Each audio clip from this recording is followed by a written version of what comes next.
I'm at Bali National Golf Club. This is the 11th hole. It's a beautiful hole you can see down here, and if I was playing this hole, I would want to hit a shot. At the moment I have to fly at about 200 meters over the bunkers to be able to get to the fairway. So I'd want to be hitting the ball pretty solidly. Now, we've been contacted at Search for Scratch program by Robert, and Robert is playing off 17 and wants to get down lower than that, quite a bit lower than that. And his problem is he's described an over-the-top swing where when he wants to hit it a long way, he gets more and more over the top and swings across the ball or slices across it, and it leads to a lack of distance, and of course it also leads to a lack of confidence. So Robert, I hear what you're saying. We get a lot of people that do similar things to that. So I have a driver here in my hands to just demonstrate what you're expressing that you're doing, and then what you can do differently. So let me explain a little bit about the interesting psychology behind this kind of swing. So when the golf ball is on the ground to the side of us, like it is in golf, Robert, and we swing somewhere to the top of the swing, my brain knows that the ball is over here. So what my brain does is very naturally moves my hands towards the golf ball because my impulse is to hit the golf ball. So I want you to think about this for a sec. It's like this is called A and that's called B.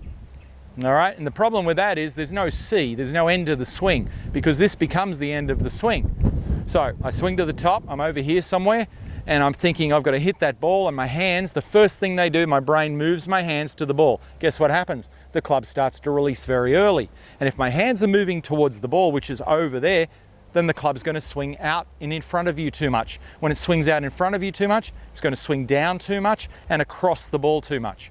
And that's going to pose a problem. That's the sort of thing you're talking about. So the first problem we have is the impulse to hit the ball propels the club too much in front of you. All right, so how are we going to change that? Well, here's what we've got to do. First things first. When the golf club is at the top of the swing, what we've got to be able to do from there, Robert, is we've got to be able to understand that the end of the swing is not there where the ball is, but it's golf club finishing over your shoulder over here. So let me do that again. So I'm standing here like this. This becomes A and this becomes B. And the ball gets in the middle of the A and the B. It's at the bottom there, it gets in the way. So what we're doing is removing the impulse to hit the golf ball. That's number one, very, very important. A, over here somewhere, B, over here somewhere. So that should make sense to you, that this is not, so what you're doing is you've got A here and B here, which means that somewhere about halfway along, all the acceleration's occurring in the golf swing. And the trouble with the acceleration is that the club is accelerating outwards away from you. And that's not what we want to do. So there's got to be another way to do it. So I'll turn this way so you can see what it looks like from this side. So remember, A, or over here somewhere, and then B, over here somewhere. Okay, now what we're dealing with here is hand path. Let me say that again. The golf club's at the top of the swing and we're dealing with the path of the hands. Now your hands, because the ball, if there's an impulse to hit that ball, the hand path is going outwards first, downwards second. Outwards first, downwards second. We've got to change that sequence or that code in the brain. So here's what we're going to do. We're going to swing the golf club to the top of the swing, and you'll see my hands are resting somewhere over my right shoulder here. Now here's the move down. This is the master move in golf. The handle of the golf club, and particularly this end, the cap end of the club, moves under my body, under my shoulders coming down. I want you to see what I did there. So instead of the hand path moving out towards the ball and down, my hand path, the handle here, which is leading my hands, moves under my shoulders. Now, if I make that move and move it under my shoulders, Robert, the golf club releases out later. It still moves outwards, but it goes downwards first. So it goes down, then out, then forward through the ball. That's 3 dimensions, where you're going outwards and downwards and then left this way. And that's what you're doing. And I know you don't want to do that anymore, but this method will help you. So top of the golf swing, the handle and the hands move under the shoulders. Here's my shoulders, my front shoulder here. My hands move under my shoulders this way. And the golf club moves out as a secondary motion this way. So hands went down, club goes out. So now the club's actually moving on an inside to out path, more or less this way, and then straight back through and up here. So that's the key move in the golf swing, Robert, that's different to what you're doing.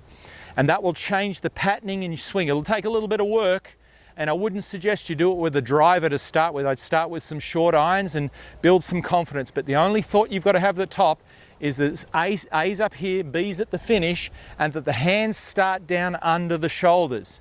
And I guarantee you, if you do this, Robert, you'll see a big difference. Now, I'll hit a shot for you now with this driver, and I'll just focus on my hands moving more or less underneath me.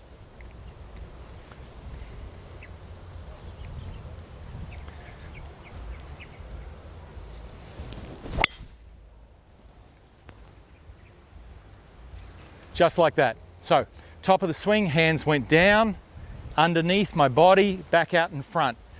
Robert, do some practice on that. You'll find that it's going to make a tremendous amount of difference. You're going to need probably 3 months of work practicing to get the patterning to change, because you've probably been doing it for some time. Once you start to lose the impulse to hit the ball and to trust your swing to go all the way to this finish place over here, you're going to hit better shots. We appreciate you contacting us at Search for Scratch with this great question and this problem that a lot of people have. And hopefully with some work at this, it'll get a lot better. And send us through some feedback. Let us know how you go. Best of luck to you, Robert. Well, there it is. We hope you enjoyed this lesson. Remember to share any questions in the comments below, and feel free to share this video with your golfing friends. We want to help you easily and effortlessly lower your handicap by 4 shots or more. So we want to invite you to join our Search for Scratch program, which we've designed to help you find out how good a golfer you can become if you are trained with the best coaching model, practice plan and course management system, all whilst developing a champion golfer's mindset.